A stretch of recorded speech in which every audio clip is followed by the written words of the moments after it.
Hi hello moms വീഡിയോയിലേക്ക് എൻ്റെ എല്ലാ കൂട്ടുകാർക്കും സ്വാഗതം. അപ്പോൾ ഇന്ന് നമുക്ക് നല്ല അടിപൊളി ടേസ്റ്റിലുള്ള അതുപോലെ തന്നെ നല്ല സ്പോഞ്ച് പോലത്തെ ഉണ്ണിയപ്പം ഉണ്ടാക്കുന്നത് എങ്ങനെയാണെന്ന് നോക്കാം കേട്ടോ. അപ്പോൾ നമുക്കെല്ലാവർക്കും വീഡിയോയിലോട്ട് പോകാം. അപ്പോൾ അതാ ഞാൻ അതിനായിട്ട് ഇതുപോലെ ഈ ഒരു ഗ്ലാസ് പച്ചരി ഈ ഗ്ലാസ്സിന് എടുത്തിട്ടുണ്ട്. അത് നല്ലപോലെ 3-4 വെള്ളം ഒന്ന് കഴുകി നമുക്ക് 2-3 മണിക്കൂർ കുതിരാനായിട്ട് മാറ്റി വയ്ക്കണം. അപ്പോൾ നല്ലപോലെ ഒന്ന് കഴുകി വൃത്തിയാക്കിയതിന് ശേഷം നമുക്കത് മാറ്റി വയ്ക്കാം. അപ്പോൾ നിങ്ങൾ ഈ വീഡിയോ കണ്ടുകൊണ്ടിരിക്കുമ്പോൾ ഇഷ്ടപ്പെടുകയാണെങ്കിൽ പ്ലീസ് എല്ലാവരും ഒന്ന് ലൈക്ക് ചെയ്തിട്ട് കാണുക. അതുപോലെ തന്നെ നിങ്ങളുടെ ഫ്രണ്ട്സിനും ഫാമിലി മെമ്പേഴ്സിനൊക്കെ ഒന്ന് ഷെയർ ചെയ്ത് കൊടുത്ത് തന്നെ സപ്പോർട്ട് ചെയ്യുക. ആദ്യമായിട്ട് കാണുന്നവരൊന്ന് എൻ്റെ ചാനലൊന്ന് സബ്സ്ക്രൈബ് ചെയ്ത് കാണുക. അപ്പോൾ ഇത് അരി ഇതാ ഞാൻ കുതിർത്ത് ആ സമയമായപ്പോൾ ഒരു വെള്ളം വാർന്നു പോകാനായിട്ട് ഞാൻ മാറ്റി വെച്ചിട്ടുണ്ട്. കംപ്ലീറ്റ് വെള്ളം മാറ്റിയിട്ട് വേണം നമുക്കത് അരച്ചെടുക്കാൻ. അപ്പോൾ അതാ ഞാൻ അതിനാവശ്യത്തിനുള്ള ശർക്കര ഇവിടെ എടുത്തിട്ടുണ്ട്. ഒരു ഉണ്ട ശർക്കര പൊട്ടിച്ചെടുത്ത് അതും ഇതുപോലെ 1/2 കപ്പ് വെള്ളം ഞാൻ ഒഴിച്ച് കൊടുത്തിട്ട് അതിതുപോലെ നല്ലപോലെ ഒന്ന് മെൽറ്റാക്കി എടുത്തിട്ടുണ്ട്. ഇത്രയും മതിയാവും, ഒരുപാട് അങ്ങ് കുറുകി വരെയൊന്നും വേണ്ട. 1 മിനിറ്റ് ഒന്ന് തിളപ്പിച്ച് എടുത്താൽ മതി. തിളച്ച് കഴിഞ്ഞാൽ അപ്പോൾ അതാ മാറ്റി വെച്ചിട്ടുണ്ട്. ഇപ്പോൾ അതാ നമ്മുടെ അരിയുടെ വെള്ളം എല്ലാം നല്ലപോലെ വാർന്നു പോയിട്ടുണ്ട്. അപ്പോൾ ഞാൻ ഈ ഇഡ്ഡലിക്കൊക്കെ എടുക്കുന്ന അരി തന്നെ കേട്ടോ, അരിയാണ് എടുത്തേക്കുന്ന പച്ചരി. അപ്പോൾ അത് ഇനി ഇതിലേക്ക് നമുക്ക് ഒരു മിക്സിയുടെ ജാറിലേക്ക് അരി ചേർത്ത് കൊടുക്കാം. അതിൻ്റെ കൂടെ തന്നെ നമുക്ക് ഒരു 4 ഏലക്ക ഇട്ട് കൊടുക്കാം.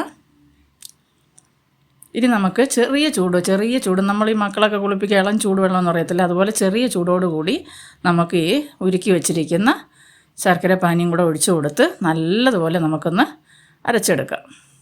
അപ്പോൾ അതാ ഇതുപോലെ നല്ലപോലെ ഞാനിപ്പോൾ അരച്ചെടുത്തിട്ടുണ്ട്. എന്നാൽ ഒരുപാട് അങ്ങനെയല്ല പറഞ്ഞ് ചെറിയൊരു തരി നമുക്ക് ഉണ്ണിയപ്പം കടിക്കുമ്പോൾ കിട്ടുമല്ലോ, അതുകൊണ്ടാണ് ഈ പരുവത്തിലൊന്ന് നമുക്ക് അരച്ചെടുത്താൽ മാത്രം മതി. അപ്പോൾ ഇത് അരച്ചെടുത്തിട്ടുണ്ട്. ഇനി ഞാനിതിലേക്കൊരു 2 പാളയംകുളം പഴവും കൂടെ അടിച്ചെടുത്ത് ചേർക്കുന്നുണ്ട്. അപ്പോൾ അതും കൂടെ അടിച്ചെടുത്തിട്ട് വന്നിട്ടുണ്ട്. ഇനി അതെല്ലാം നമുക്കിത് ഈ മാവിലേക്ക് ഒഴിച്ചു കൊടുക്കാം. അപ്പോൾ അതെല്ലാം നല്ലപോലെ ഒന്ന് ഒഴിച്ച് കൊടുത്തതിന് ശേഷം നമുക്ക് അതൊന്ന് സ്പൂൺ കൊണ്ട് മിക്സാക്കി നമുക്കൊരു 4 മണിക്കൂറെങ്കിലും കുറഞ്ഞതൊന്ന് റെസ്റ്റ് ചെയ്യാനായിട്ട് വെക്കണം. 6 മണിക്കൂറൊക്കെ ഇരിക്കുന്നത് നല്ലതായി. പിന്നെ ചൂടായതുകൊണ്ട് വലിയ പ്രശ്നമില്ല, എന്നാലും കുറഞ്ഞതൊരു 4 മണിക്കൂറെങ്കിലും റെസ്റ്റ് ചെയ്യാനായിട്ട് നമുക്കൊന്ന് മാറ്റി വയ്ക്കണം. അപ്പോൾ ഇപ്പോൾ നല്ലപോലെ മിക്സാക്കിയിട്ടുണ്ട്. ഇനി ഞാനിത് റെസ്റ്റ് ചെയ്യാനായിട്ട് മാറ്റി അടച്ച് വെക്കുന്നുണ്ട്.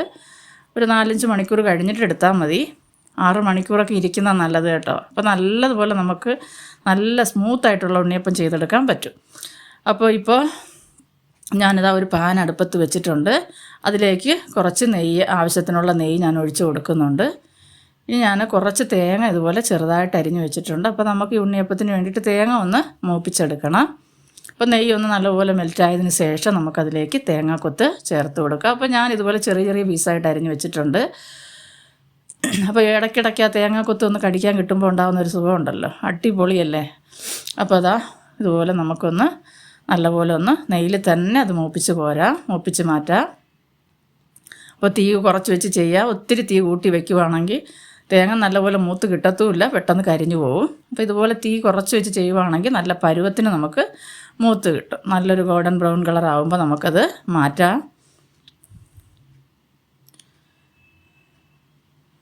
അപ്പോൾ ഇത് നല്ലപോലെ മൂത്ത് വരുന്നുണ്ട്.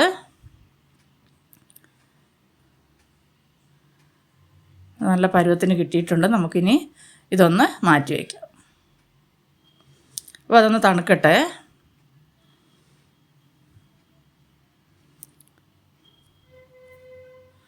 അപ്പോൾ ഇപ്പോൾ നമ്മുടെ മാവ് റെസ്റ്റിൻ്റെ സമയമൊക്കെ കഴിഞ്ഞ് ഇതുപോലെ ഒന്നുകൂടെ മാവ് ഒന്ന് കുറുകിയിട്ടൊക്കെ ഉണ്ട് കേട്ടോ. അപ്പോൾ ഈ സമയം നമുക്ക് വെള്ളം ആവശ്യമുണ്ടെങ്കിൽ വെള്ളം ചേർത്ത് കൊടുക്കണം.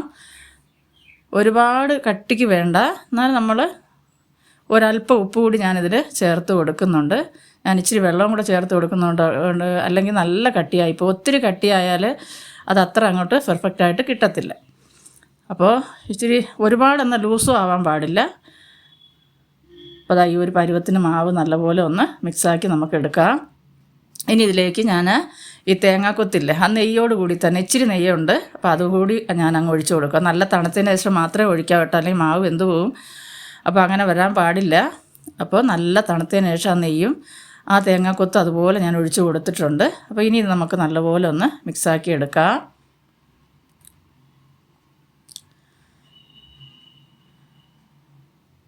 അപ്പോൾ കറുത്ത എള്ളൊക്കെ ചേർത്ത് കൊടുത്ത് ചെയ്യുന്നവർക്ക് ചെയ്യാം. അപ്പോൾ ഞാൻ ഇതിലിപ്പോൾ തേങ്ങ മാത്രം ഇട്ടാണ് ചെയ്യുന്നത്.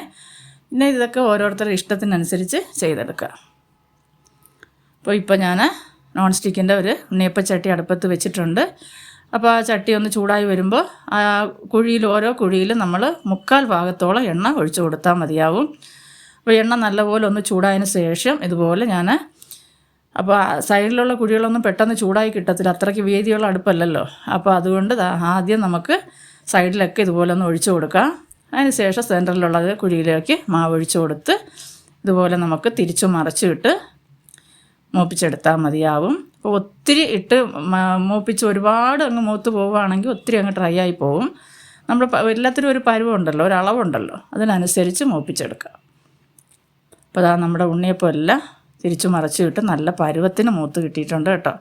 ഇപ്പോൾ തിരിച്ച് ഒന്നുകൂടെ നോക്കണമെന്നുണ്ടെങ്കിൽ ഒന്നുകൂടെ നമുക്ക് തിരിച്ചിട്ട് കൊടുക്കാം. തിരിച്ച് മറിച്ചിട്ട് ഇതുപോലെ ഒന്ന് നമുക്ക് പൊരിച്ചെടുക്കാം. അപ്പോൾ ബാക്കിയുള്ളത് ഞാൻ ഇതുപോലെയൊക്കെ ഒഴിച്ച് എടുക്കുന്നുണ്ട് കേട്ടോ. അപ്പോൾ ഇതുപോലെ നമുക്കൊന്ന് കോരി മാറ്റാം. നല്ല പഞ്ഞ് പോലെ നല്ല സോഫ്റ്റായിട്ടുള്ള ഉണ്ണിയപ്പം കേട്ടോ. അതുപോലെ തന്നെ നല്ല ടേസ്റ്റുമാണ്.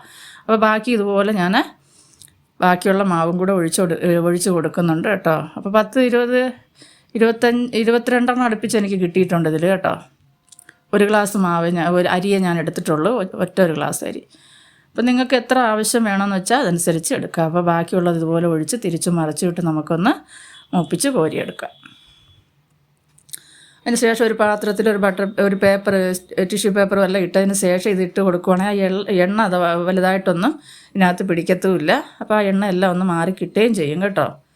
എന്നിട്ട് നമുക്കിത് 2-3 ദിവസം വെച്ചിരുന്ന് കഴിക്കാം. ഒത്തിരി ദിവസം വെച്ചിരുന്നാലും ഉണ്ണിയപ്പം വീണ്ടും ഡ്രൈ ആയി പോകും. അപ്പോൾ 2-3 ദിവസത്തേക്കുള്ളത് മാത്രം ഉണ്ടാക്കിയാൽ മതി. ഇത് നമ്മൾ അരിപ്പൊടി മാത്രം ചേർത്ത് ഉണ്ടാക്കുന്നതല്ലേ. അപ്പോൾ വീണ്ടും എല്ലാം ഞാനിതുപോലെ ഇട്ടൊന്ന് കോരിയെടുക്കുന്നുണ്ട്. നല്ല ടേസ്റ്റി ആയിട്ടുള്ള, അതുപോലെ തന്നെ നമ്മൾ വീട്ടിലുണ്ടാക്കുമ്പോൾ നമ്മൾ അത്രയും സൂക്ഷിച്ചൊക്കെ അല്ലേ ചെയ്യുക. ഹെൽത്തി ആയിട്ടുള്ള നല്ല അടിപൊളി സോഫ്റ്റ് ഉണ്ണിയപ്പം ഇവിടെ റെഡിയായി കിട്ടിയിട്ടുണ്ട്. അപ്പോൾ എല്ലാവരും ഒന്ന് ഉണ്ടാക്കി നോക്കിയിട്ട് നിങ്ങളുടെ അഭിപ്രായങ്ങളൊക്കെ കമൻറ്റ് മുഖേന അറിയിക്കുക. അപ്പോൾ എൻ്റെ വീഡിയോ കാണുന്ന എല്ലാവർക്കും വലിയ നന്ദി. അടുത്തൊരു വീഡിയോ ആയിട്ട് കാണുന്നത് വരെ ബായ്.